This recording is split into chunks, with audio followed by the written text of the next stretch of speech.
जब भानुशाली ग्रुप को अपना नया सीईओ मिलने वाला था। उस दिन की सुबह जब अनिका अपने काम से निकल गई तो नक्श भी घर से निकल गया था।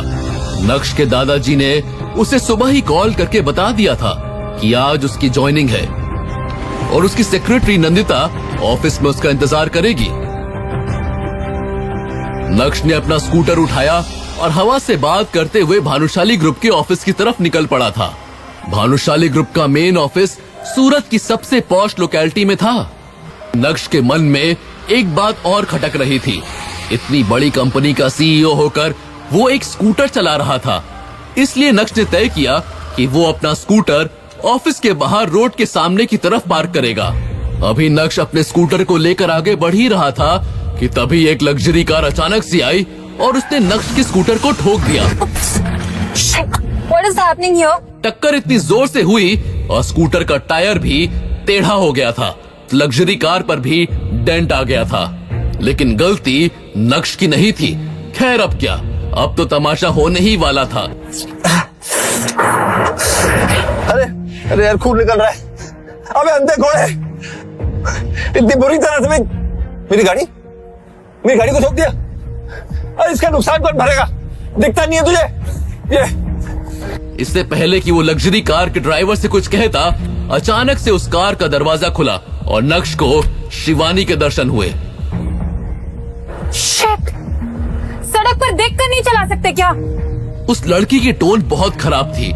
वहाँ मौजूद भीड़ उस लड़की को देखने के लिए और भी ज्यादा बेकाबू हो गई।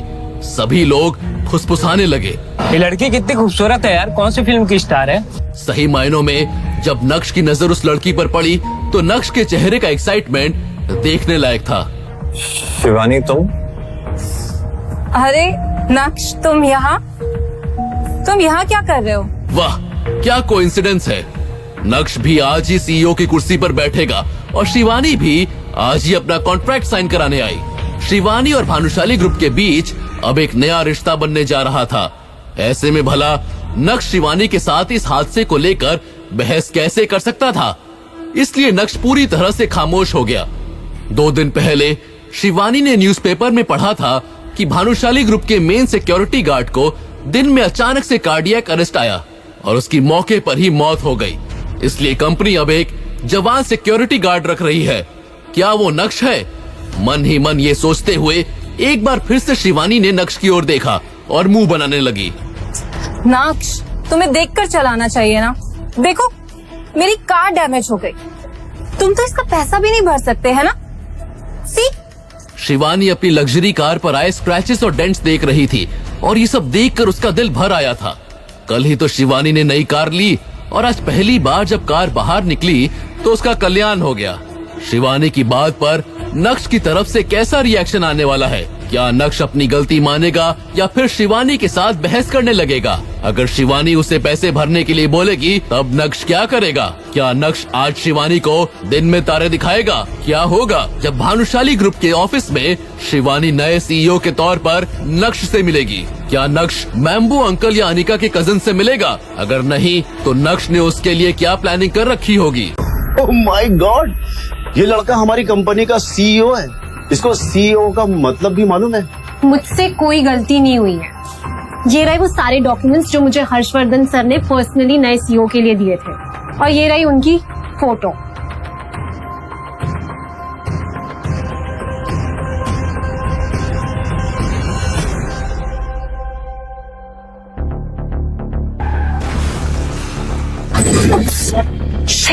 अबे वो शिवानी तुम? नक्श, तुम्हें देखकर चलाना चाहिए ना। देखो, मेरी कार डैमेज हो गई। तुम तो इसका पैसा भी नहीं भर सकते, है ना?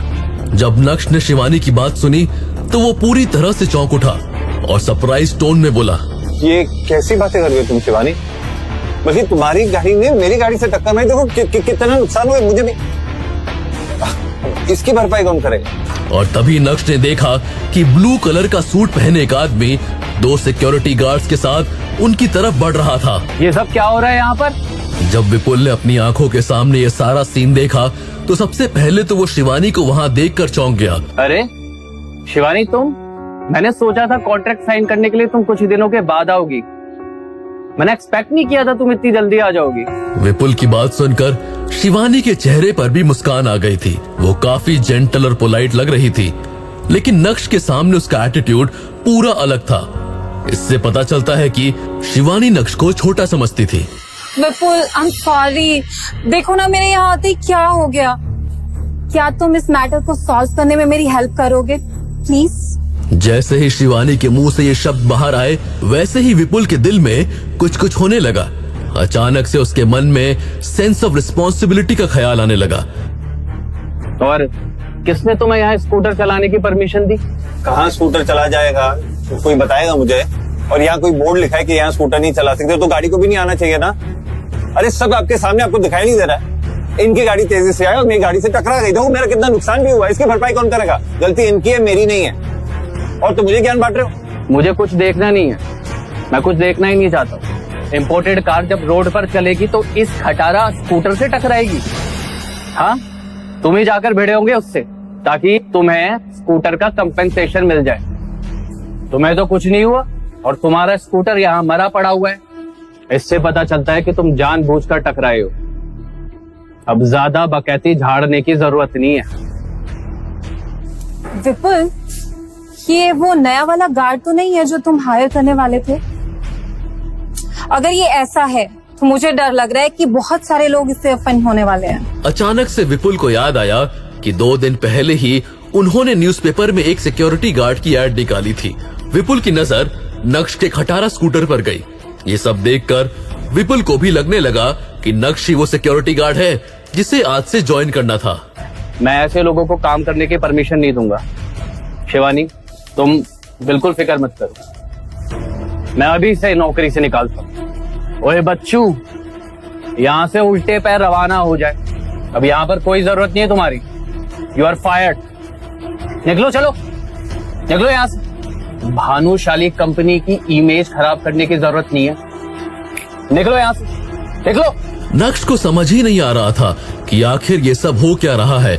नक्श ने उस आदमी की एम्प्लॉय आईडी देखी और तब नक्श को पता चला कि ये आदमी विपुल नागर है, असिस्टेंट HR भानुशाली ग्रुप।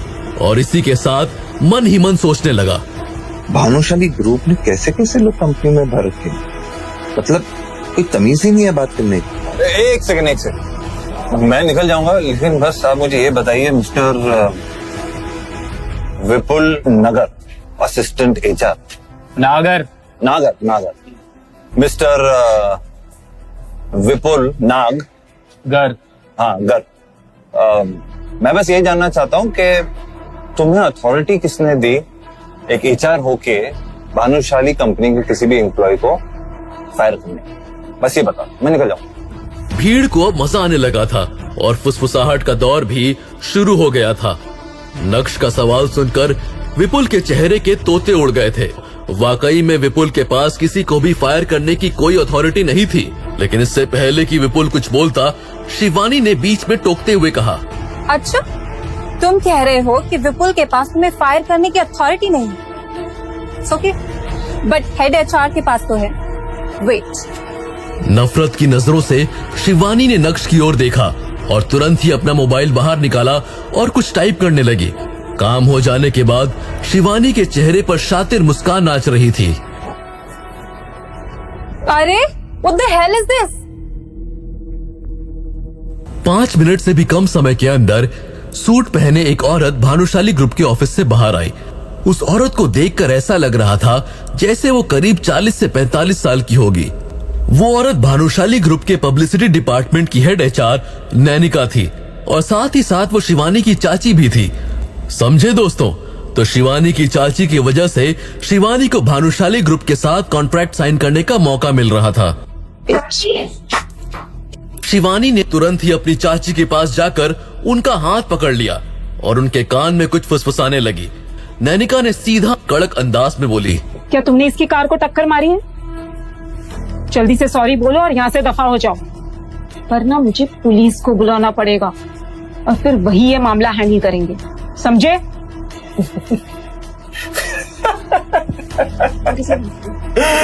अजीब नमूने भरे हुए हैं यार इस ऑफिस में। मतलब मैडम, आपको जानता नहीं तो मैं आपकी बात क्यों मानूं? और अगर आपको पुलिस को बुलाना है तो शौक से बुलाइए, मुझे कोई प्रॉब्लम नहीं। बल्कि इनकी गाड़ी से मेरी गाड़ी की टक्कर लगी है, पुलिस आएगी, सब दूध का दूध पानी का पानी। बुलाइए। क्या ये लड़का नैनिका मैम को नहीं जानता? अब तो लगता है इसको फायर करेंगे। फायर तो करेंगे ही, लेकिन साथ साथ इसकी कुटाई भी होगी। जब नैनिका ने नक्श को देखा, जिसके चेहरे पर कोई शिकन नजर नहीं आ रही थी, तो उसे और भी ज्यादा गुस्सा आने लगा था। तुम हमारी ऑफिस के नए सिक्योरिटी गार्ड हो, है ना? तो सुनो, तुम्हें यहाँ नौकरी करने की कोई जरूरत नहीं है। You are fired, please leave. देखो, चुपचाप पतली गली से निकल जाओ, वरना मैं यकीनन पुलिस को बुलाऊंगी और वो तुम्हें पुलिस स्टेशन लेके जाएंगे। समझ गया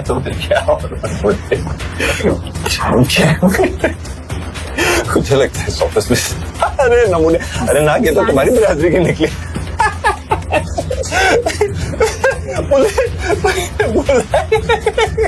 नक्श ने अपने आप को पॉइंट आउट किया और जोर जोर से हंसने लगा था। उसे अपने कानों पर यकीन नहीं हो रहा था। नक्श का ऐसा बिहेवियर देखकर तुरंत ही एक कोने से शिवानी ने कहा,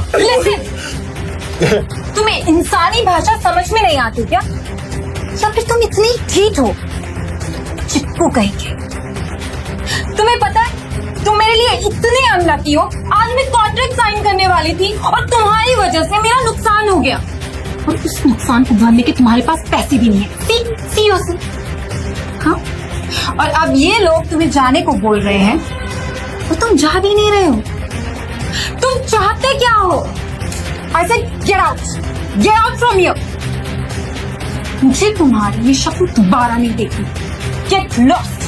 नक्श अभी भी एकदम शांत था कि देखकर नैनिका को भी गुस्सा आया, लेकिन इससे पहले कि नैनिका कुछ बोलती, अचानक से कार के हॉर्न की आवाज आई। कार का दरवाजा खुला और एक खूबसूरत लड़की कार से बाहर आई। अपने चेहरे पर सनग्लासेस लगाए वो और भी ज्यादा खूबसूरत लग रही थी।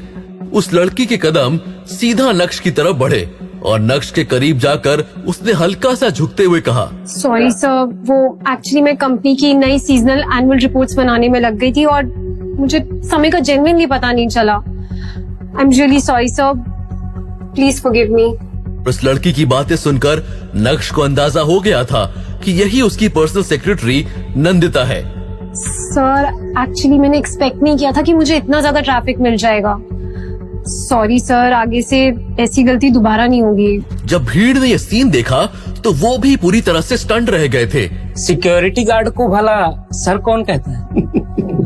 नैनिका नंदिता को जानती थी। जब उसने नंदिता को नक्श के टुवर्ड्स इतने प्यार और रिस्पेक्टफुल मैनर से बात करते हुए देखा तो उसका दिल डाउट और गुस्से से भर गया था। नंदिता, तुम्हारा दिमाग तो खराब नहीं हो गया? ये लड़का अपने ऑफिस का नया सिक्योरिटी गार्ड है और तुम उसे सर बुला रही हो। तुम ठीक तो हो? Security guard? जी हाँ, ये हमारी कंपनी के नए सीईओ हैं। जैसे ही नंदिता के मुंह से ये शब्द बाहर आए, वैसे ही वहाँ कुछ सेकंड्स के लिए सन्नाटा छा गया और उसके बाद सभी एक साथ जोर जोर से हंसने लगे थे। ओह माय गॉड, ये लड़का हमारी कंपनी का सीईओ है। इसको सीईओ का मतलब भी मालूम है? भाई आज का दिन तो बड़ा मजाकिया अंदाज से शुरू हुआ है, बहुत मजा आ रहा है। आगे आगे देखो होता है क्या। लगता है नंदिता की नौकरी भी आज सिक्योरिटी गार्ड के साथ ही जाएगी। मुझसे कोई गलती नहीं हुई है। ये रहे वो सारे डॉक्यूमेंट्स जो मुझे यशवर्धन सर ने पर्सनली नए सीईओ के लिए दिए थे, और ये रही उनकी फोटो, और ये बिल्कुल उन्हीं की तरह तो दिखते हैं। शिवानी, जो नैनिका के ठीक बाजू में थी, नंदिता की बात सुनकर उस फोटो को देखने लगी। उस फोटो में मौजूद शख्स नक्श की तरह ही दिख रहा था, लेकिन उस शख्स का टेम्परामेंट नक्श से काफी ज्यादा अच्छा था। शिवानी तो अभी भी मानने के लिए तैयार नहीं थी कि फोटो में मौजूद शख्स नक्श ही है। मिस नंदिता, मुझे लगता है आपको कोई गलत फहमी हुई है। ये नक्श है, मेरा क्लासमेट। इसे मैं अच्छे से जानती हूँ। आप इसके अपीयरेंस तो देखो। ये भानुशाली ग्रुप का सीईओ हो सकता है क्या? One second. इसकी शक्ल जरूर इस फोटो वाले आदमी से मिलती है, पर ये सीईओ तो हरगिज नहीं हो सकता। शिवानी की नजर नक्श के कपड़ों पर थी और उन्हें देखकर उसे नक्श से और भी ज्यादा नफरत हो रही थी। अब नंदिता की आंखें भी नक्श को ऊपर से नीचे तक घूरने लगी थी। गाइस, आपको ऐसा लगता है कि ये भानुशाली ग्रुप का सीईओ है? आप एक बात बताइए कि क्या कोई सीईओ ऐसे लूज टी शर्ट शॉर्ट्स में ऑफिस में आएगा? हाँ, वो भी एक खटारा स्कूटर पर। वो जो कि अब बचा भी नहीं है ना? प्रिया, आप प्लीज। बच्चों पतली गली से निकल ले वरना पुलिस निकालेगी। क्या बात है, आपकी बातों से तो अब और भी ज्यादा क्लियर हो गया है कि यही हमारी कंपनी के नए सीईओ हैं। यशवर्धन सर ने जो मुझे इन्फॉर्मेशन दी थी उसके हिसाब से हमारे कंपनी के नए सीईओ का नाम नक्शी है। और देखिए, इनका नाम भी नक्शी है, डॉक्यूमेंट्स पे भी इनका नाम लिखा है। दरअसल ये फोटो ना 3 साल पहले की है, सो ऑब्वियसली 3 साल पहले हमारे सीईओ थोड़े से और जवान दिखते थे। जैसे ही नंदिता ने ये जानकारी सभी को बताई, वैसे ही नैनिका और शिवानी उन डॉक्यूमेंट्स की तरफ झपटे जो मिस्टर यशवर्धन ने नंदिता को दिए थे। नैनिका और शिवानी तो बस नक्श का नाम देखना चाहते थे और जैसे ही उनकी नजर सीईओ कॉलम में नक्श के नाम पर पड़ी, वैसे ही उन दोनों की जिंदगी में कड़कती फड़कती बिजली आ गिरी थी। नैनिका शांत रहने की पूरी कोशिश कर रही थी, जहां उसे अभी भी यकीन नहीं हो रहा था कि इतने कैजुअल कपड़े पहनने वाला लड़का भानुशाली ग्रुप का नया सीईओ हो सकता है। ये क्या कर दिया नैनिका तुमने? माना कि तुम पब्लिसिटी डिपार्टमेंट के हेड एचआर हो, लेकिन बिना कुछ जाने बिना कुछ सोचे तुमने तो कंपनी के नए सीईओ को ही फायर कर दिया। यहाँ तक कि तुम तो नए सीईओ को पुलिस स्टेशन भी भेजने वाली थी। दांतों को पीसते हुए उसने अपना गुस्सा निकालने की कोशिश की। सीईओ सर, प्लीज, मैं अंधी हो गई थी, मुझे कुछ दिखाई नहीं दिया। प्लीज मुझे माफ कर दीजिए, मेरे पास आपके आने की कोई खबर नहीं थी। हम जो कुछ भी अभी यहाँ पे हुआ उसे भूल जाते हैं, आइंदा से ऐसा कभी नहीं होगा। आइंदा से मतलब आप फ्यूचर की बात कर रहे हैं? आपको पता है आपका फ्यूचर क्या है? नक्श के इशारे को शायद नैनिका समझ गई थी। उसके चेहरे पर 12 बज रहे थे। प्लीज सर, ऐसा मत करिए। माना कि मेरी गलती है, लेकिन एक मौका और दीजिए, मैं सब कुछ सही कर दूंगी। नैनिका को अभी आजू बाजू खड़े किसी से भी कोई मतलब नहीं था। उसे तो बस अभी अपनी जॉब और पोजीशन बचानी थी। दूसरी तरफ शिवानी, जो नैनिका के ठीक बाजू में थी, उसका भी कुछ ऐसा ही हाल था। और आपको यकीन नहीं होगा, एरोगेंस और नक्श के प्रति नफरत शिवानी के दिल और दिमाग से जा चुकी थी। नक्श, मुझसे गलती हो गई है, प्लीज उसे दिल पर मत लो। मैं तुमसे माफी मांगती हूँ। I am sorry. नक्श ने शिवानी से कुछ भी नहीं कहा और नक्श का ये अंदाज देखकर शिवानी ने भी अपना सर नीचे कर लिया था। अरे मेरे नाग, सॉरी विपुल नागर, यही है ना आपका नाम? Assistant HR. और क्या कहा था सर? नहीं कुछ और। बच्चू।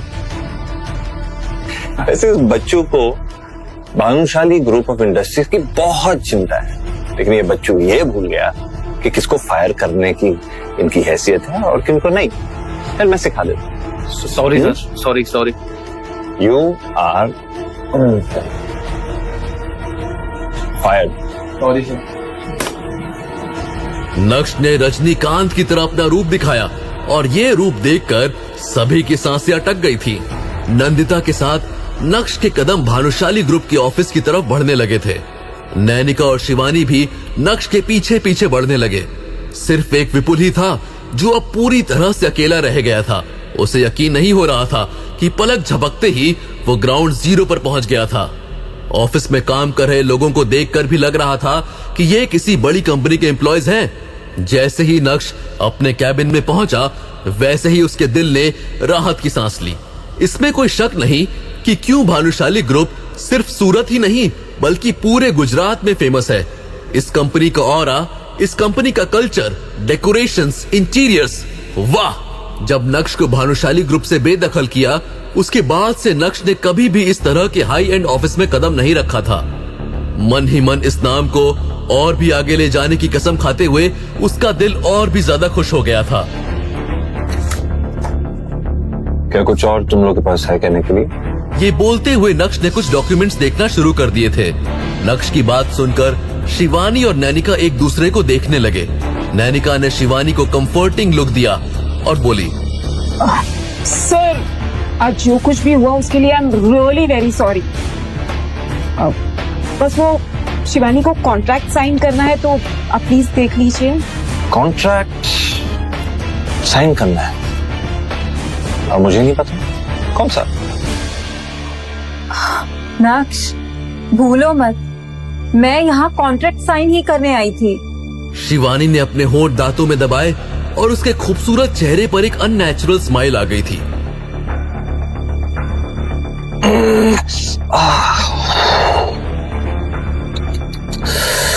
खटारा स्कूटर बदलना पड़ेगा।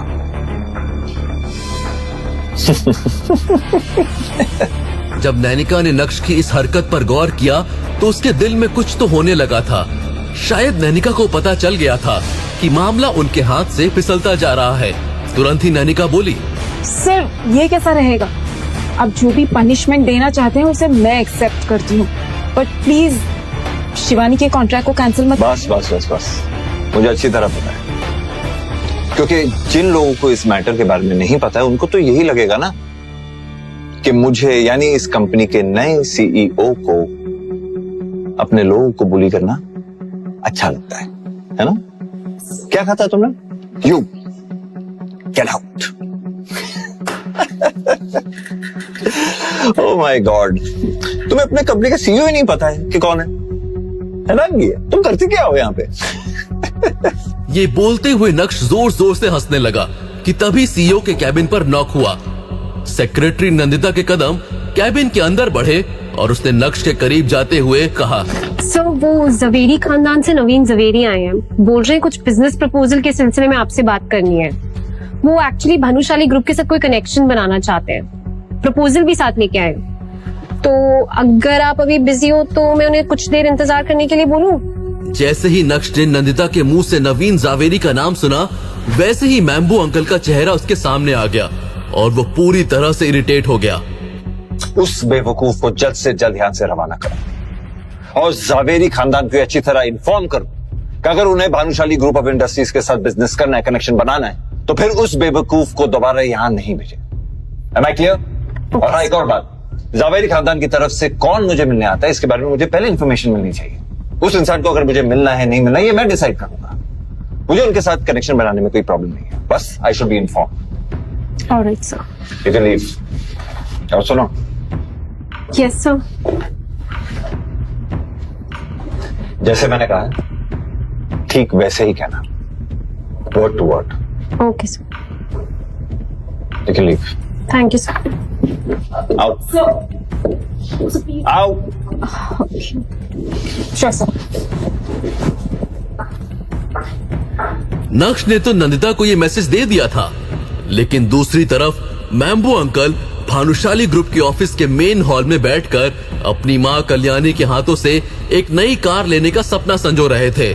लेकिन इस सपने को टूटने में ज्यादा समय नहीं लगा। जब नंदिता ने मैम्बू अंकल को सीईओ का मैसेज दिया तो मैम्बू अंकल शॉक्ड रह गए थे। सीईओ का मैसेज देने के बाद नंदिता वहां से चली गई, लेकिन मैम्बू अंकल शॉक्ड स्टेट में अभी भी यही सोच रहे थे कि ये क्या, मैं तो मिला भी नहीं, तो बिना मिले ही मुझे रवाना कर दिया। जब मैम्बू अंकल को एहसास हुआ कि उनके साथ बहुत गलत हुआ है, तो उनके मुंह से जोर से कुछ अपशब्द बाहर निकले और इसी के साथ भानुशाली ग्रुप के एम्प्लॉयज उन्हें घूरने लगे थे। तब मैम्बू अंकल को एहसास हुआ कि वो अभी भानुशाली ग्रुप की टेरिटरी में है और उन्हें यहाँ ऐसी कोई भी हरकत नहीं करनी चाहिए। अपने गुस्से को अपने फेफड़ों में भरते हुए मैम्बू अंकल भानुशाली ग्रुप के ऑफिस से निकल गए थे। जावेरी खानदान के मेंशन में अचानक से कल्याणी ने सभी परिवार वालों को कॉल किया और आने के लिए कहा। जब कल्याणी ने देखा कि सभी लोग आ गए हैं तो एक गहरी सांस लेते हुए उन्होंने बोलना शुरू किया। नवीन, कोई बात नहीं, ये काम तुमसे नहीं हो पाएगा। माँ वो जवेरी खानदान को नीचा दिखाना चाह रहे हैं। उसने मुझे अपनी सेक्रेटरी के सामने बेवकूफ कहा और जल्द से जल्द वहां से निकल जाने के लिए कहा। जब जावेरी खानदान के बाकी परिवार वालों को मैम्बो अंकल का किस्सा पता चला तो सभी उस टॉपिक पर डिस्कस करने लगे थे। सिर्फ मैम्बो अंकल ही नहीं बल्कि अनिका के चाचा के बच्चे भी काफी स्मार्ट थे और उन्हें समझ आ रहा था कि ये डील सक्सेसफुल क्यों नहीं हुई थी। बहरहाल उन्हें हार का सामना करना पड़ा और अब कल्याणी चाहती थी कि इस मैटर को कोई और हैंडल करे। नवीन, कोई बात नहीं, ये काम तुमसे नहीं हो पाएगा। ये बोलते हुए कल्याणी के चेहरे पर गुस्सा और उदासी दिख रही थी। ये जो भानुशाली ग्रुप का नया सीईओ है, ये सुना है बहुत ही जवान है और इतनी कम उम्र में इतनी बड़ी कंपनी का सीईओ बनने का मौका मिला है, तो इसमें कोई शक नहीं कि उसमें घमंड ना हो। और ऐसे में वो हमारी जैसी फैमिलीज के साथ शुरुआती के दिनों में ऐसा तो करेगा ही, लेकिन उसने ये भी कहा है कि वो हमारे खानदान के और लोगों के साथ भी मिलना चाहता है और अगर उसे जिसमें दिलचस्पी दिखी तो वो उसके साथ खुशी खुशी मीटिंग करके डील फाइनल करेगा। तो इसका मतलब ये है कि अभी ये डील हमारे हाथ से नहीं गई। तो मैं तुम लोगों से पूछना चाहती हूँ कि तुम लोगों में ऐसा कौन है जो भानुशाली ग्रुप के सीईओ के साथ मीटिंग करने में अपने आप को ज्यादा सूटेबल समझता है। भानुशाली ग्रुप के नए सीईओ ने नवीन जावेरी को बिना मिले ही बाहर का रास्ता दिखा दिया था। ऐसे में अब जावेरी खानदान के बाकी लोग सोच रहे थे कि कौन वहां जाकर हलाल होना चाहता है। अरे तुम लोग में से कोई भी वहाँ नहीं जाना चाहता है? एक तरफ जहां सभी लोग खामोश थे तो वहीं अचानक से मैम्बो अंकल के दिमाग में एक खुराफाती आइडिया आया और उस आइडिया के बारे में सोचते हुए उनके चेहरे पर शातिर मुस्कान आ गई। तुरंत ही वो अपनी चेयर से उठे और जोर से चिल्लाते हुए बोले, माँ मुझे लगता है कि उस नए सीईओ से मिलने के लिए हमारी अनिका बेटी सबसे ज्यादा ठीक रहेगी। मैम्बो अंकल की वजह से सेंटर ऑफ अटेंशन पूरी तरह से अनिका पर आ गया था। हालांकि वो बहुत अच्छे से जानती थी कि मैम्बो अंकल ये सब क्यों कर रहे हैं, जिससे वो अनिका के लिए प्रॉब्लम्स क्रिएट कर सके। लेकिन अनिका